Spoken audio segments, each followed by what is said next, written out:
Di video ini saya akan menjelaskan mengenai hukum Ohm sebagai tugas remedial mata kuliah fisika yang diampu oleh Bapak Muhammad Yusro.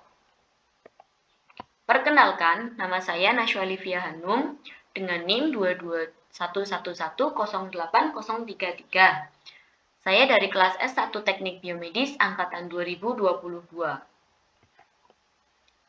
Penemu hukum Ohm adalah George Simon Ohm yang lahir tanggal 16 Maret 1789 dan meninggal tanggal 6 Juli 1854. Beliau adalah seorang fisikawan Jerman yang banyak mengemukakan teori di bidang elektrisitas.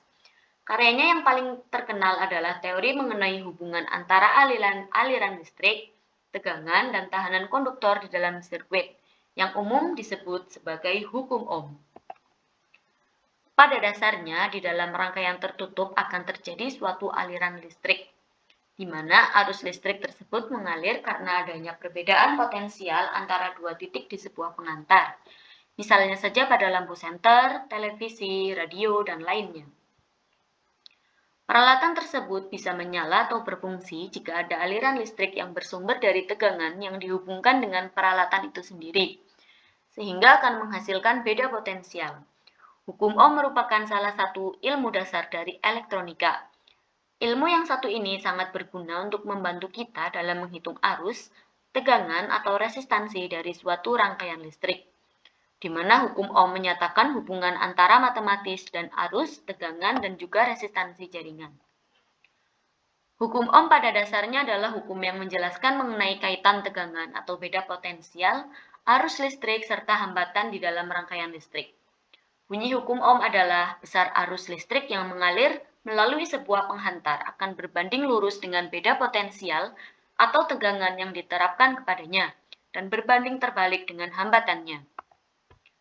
Besar arus listrik yang mengalir melalui sebuah penghantar, misalnya kawat, akan berbanding lurus dengan beda potensial atau tegangan yang diterapkan kepadanya dan berbanding terbalik dengan hambatannya. Dalam konteks hukum Ohm, ini berarti bahwa semakin besar tegangan yang diterapkan pada suatu penghantar, maka semakin besar pula arus listrik yang mengalir melalui penghantar tersebut. Selain itu, semakin besar resistansi atau hambatan penghantar, maka semakin kecil arus listrik yang mengalir melaluinya. Secara matematis, hukum Ohm dapat dirumuskan sebagai berikut. V sama dengan I dikali R. Dengan keterangan, V adalah tegangan, I adalah besar arus listrik yang mengalir melalui penghantar, dan R adalah resistansi penghantar. Dari rumus di atas dapat dilihat bahwa tegangan adalah hasil perkalian antara arus listrik dengan resistansi penghantar.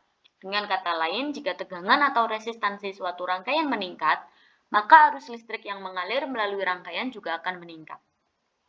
Hukum Ohm sangat penting dalam analisis rangkaian listrik dan sering digunakan dalam berbagai aplikasi teknologi dan peralatan elektronik. Dalam memahami hukum Ohm, kita dapat memprediksi dan mengontrol arus listrik dalam rangkaian, sehingga penting bagi para insinyur, teknisi, dan penggemar elektronika untuk menguasai konsep ini. Hukum Ohm memiliki banyak penerapan dalam kehidupan sehari-hari dan berkontribusi pada berbagai aspek teknologi dan peralatan yang kita gunakan. Salah satunya yaitu kipas angin dan motor listrik. Ketika tegangan diterapkan pada motor, besar arus listrik yang mengalir melalui kumparan berbanding lurus dengan tegangan dan berbanding terbalik dengan hambatan. Inilah yang memungkinkan motor berputar dan kipas angin beroperasi. Dan kesimpulan dari hukum Ohm ini adalah bahwa dalam sebuah rangkaian listrik, arus listrik atau I yang mengalir melalui sebuah penghantar, misalnya kawat, berbanding lurus dengan tegangan yang diterapkan pada penghantar tersebut dan berbanding terbalik dengan resistansi dari penghantar tersebut. Cukup sekian video dari saya, kurang lebihnya saya mohon maaf. Wassalamualaikum warahmatullahi wabarakatuh.